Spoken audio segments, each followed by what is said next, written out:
आपके चरणों में तीवार नमोस्तु करती हूँ। गुरुदेव, एक बहुत बड़ा मेरे मन में विकल्प है और जिस विकल्प का समाधान ढूंढने में आपके पास आई हूँ। श्री दिगंबर जैन महासमिति लगभग 15 प्रांतों में काम कर रही है, पर आज ये देखा जा रहा है कि जैन समाज के लोग, जैसे अभी आपने सरनेम की बात की गुरुदेव, ये सरनेम का विषय केवल सरनेम का नहीं है। आज यदि मैं मानूँ कि तो अल्पसंख्यक में हम सब आते हैं। पहले ये बोला जाता था कि संपूर्ण भारत में 45 करोड़ जैन समाज रहती थी, पर आज ये माना जाता है कि 0.45 में हमारी काउंटिंग आ गई है गुरुदेव।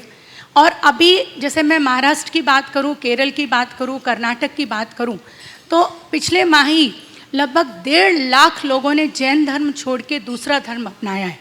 वैसे ही गुरुदेव हम अल्पसंख्यक हैं, और यदि जैसे आपने संथारा में एक प्रयास किया था, एक अलग जगह थी, तो हम सब ने मिलके पूरे भारत में एक अलग चला दी थी और हम संथारा को जीत गए थे।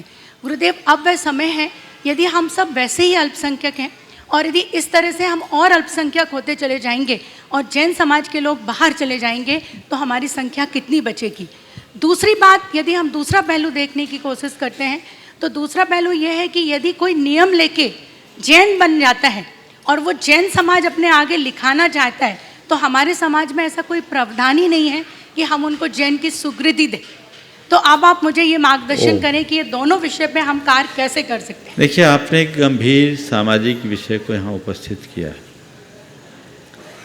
जहाँ तक आपकी चिंता जैन परंपरा की अक्षुण्णता को लेकर है और जैनियों की घटती हुई संख्या को लेकर है, वो बिल्कुल जायज़ है और इसके लिए हमें सभी संभव उपाय करने चाहिए। लेकिन एक जो बात आपने अभी अपने वक्तव्य में कही कि कर्नाटक और केरल में 1.5 लाख जैन परिवार जैन धर्म का त्याग कर दिए पिछले साल, ये बात मेरी जानकारी के अनुसार व्हाट्सएप के द्वारा फैलाया गया भ्रम है, ये यथार्थ नहीं है। हमें पहले इसकी सत्यता को पहचानना चाहिए और तभी इस तरह की बातों को सार्वजनिक रूप से रखना चाहिए। चूँकि आप एक जैन समाज की प्रतिष्ठित संस्था की जिम्मेदार पदाधिकारी हो, इसलिए आपके द्वारा, और वो भी शंका समाधान के मंच पर, इस बात को रखना बड़ा मायना रखता है। गुरुदेव, उन सब की लिस्ट भी है। बिल्कुल, मैं चाहूँगा तो ये बात केवल व्हाट्सएप पे नहीं है, हमारे पास ये बात पर्सनल भी आई है। मैं बताता हूँ। ये चीज़ें मेरे पास पहले भी खबर आई थी और कर्नाटक को लेकर आई थी। मैंने उसका पता लगाया था, तो मुझे जो जानकारी मिली, हालांकि ये इस मंच का विषय नहीं है, मुझे जानकारी मिली ये बात यथार्थ नहीं है। जहाँ तक केरल में जैनों की संख्या का सवाल है, केरल में एक लंबे अंतर से जैनों का लगभग अभाव जैसा रहा है। केरल के स्थानीय जैन लोग आज जैन नहीं रहे, पहले कभी रहे। पर यह बात सच है कि जैनियों का कन्वर्जन बहुत तेजी से हुआ है और ये एक दिन में नहीं हुआ, ये कई शताब्दियों में हुआ है। हमें उसे रोकना चाहिए। पर जो बात आपने अभी कही वो बहुत गंभीर और खटकने वाली है, इसकी पड़ताल अभी और होनी चाहिए। और जब तक पूरे तथ्यात्मक बात मुझ तक अवगत नहीं होगी, तब तक मैं इस विषय में अपनी ओर से कोई सहमति नहीं दे पाऊँगा। जहाँ तक है समाज के संख्या का, हमें समाज की संख्या के प्रति जागरूक होना चाहिए और इस विषय में 4 स्तर पर कार्य करना जरूरी है। सबसे पहला काम, जो जैन हैं उनके हृदय में जैनत्व के प्रति दृढ़ता होनी चाहिए। उसे हम उत्पन्न करें ताकि वे खुद पक्के हों और आने वाली संतति को वो संस्कार दे सके। ये विडंबना है कि हमारे कतिपय जैन आधुनिकता के नाम पर अपने आप को मॉडर्न जैन कहते हुए जैनत्व विरोधी आचरण में गर्व का अनुभव करते हैं और इस तरह के कृत्यों में किसी भी प्रकार की प्राथमिकता नहीं रखते, तो वहाँ बहुत सारी चीज़ें गड़बड़ हो जाती हैं।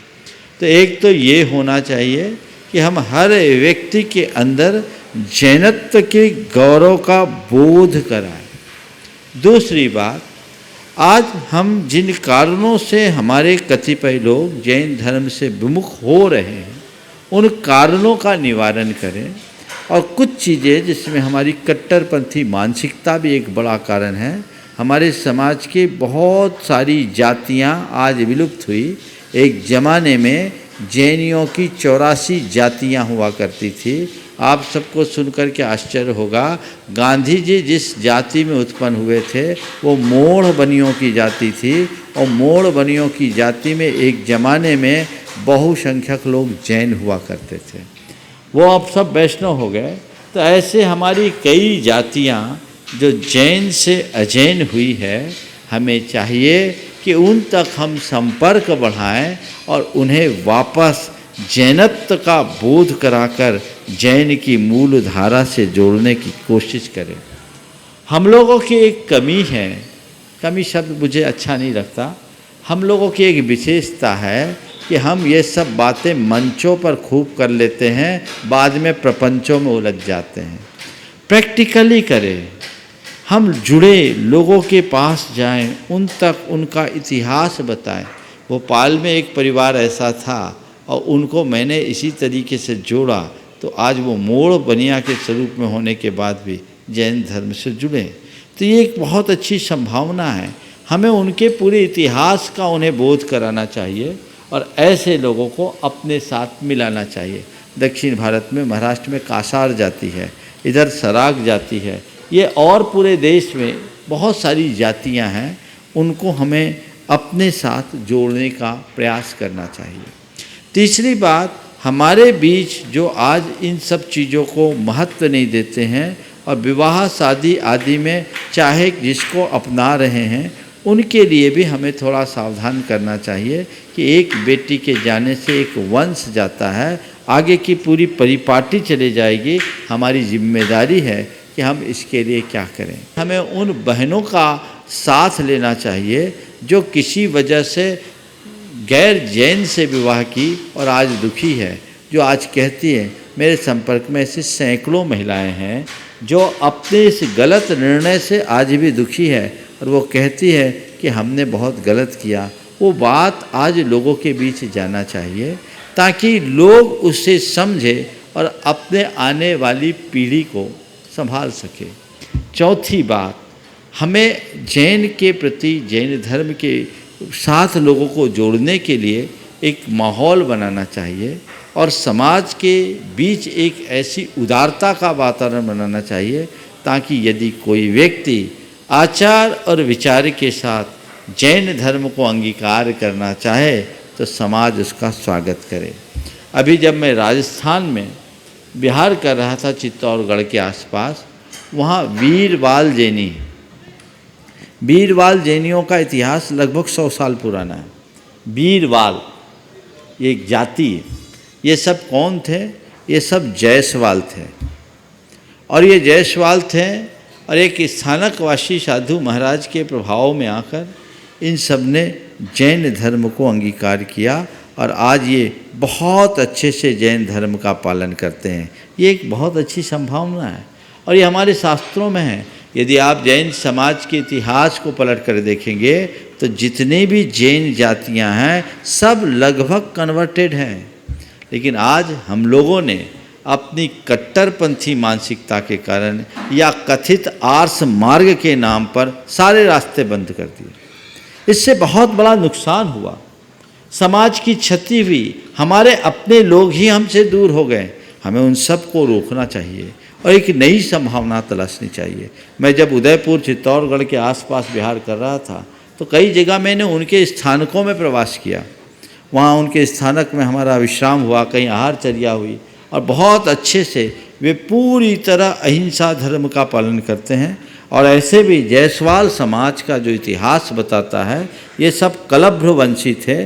कलचुरी काल से इनका संबंध था, कलभ्र से ही कलार बना है और ये सब कभी जैन हुआ करते थे, क्योंकि कलचुरी कालीन राजा ज़्यादातर जैन थे, ये इतिहास बताता है। तो ये सब चीज़ें लुप्त हुई है, इनको फिर से पुनर्विचार करके इनकी पुनर्वापसी की बात सोचनी चाहिए।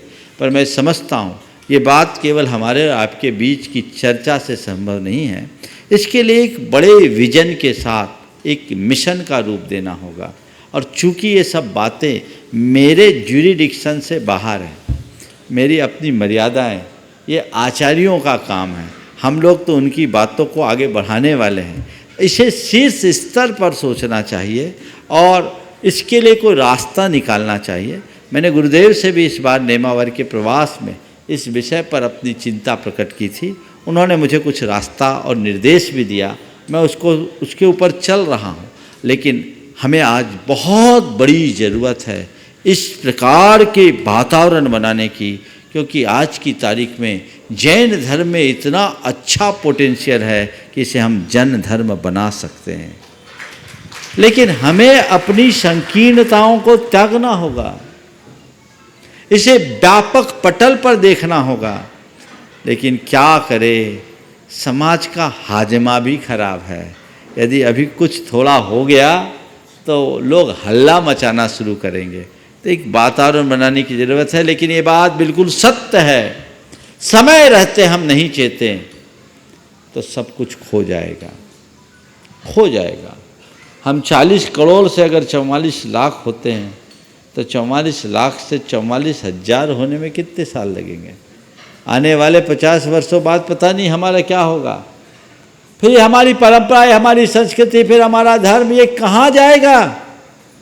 ये जवाबदेही प्रत्येक व्यक्ति की है और इस पर गंभीरता से विचार होना चाहिए। और मैं तो कहता हूँ आज हर जैनी को सबसे पहले इन्हीं बिंदुओं पर विचार करके रास्ता निकालना चाहिए।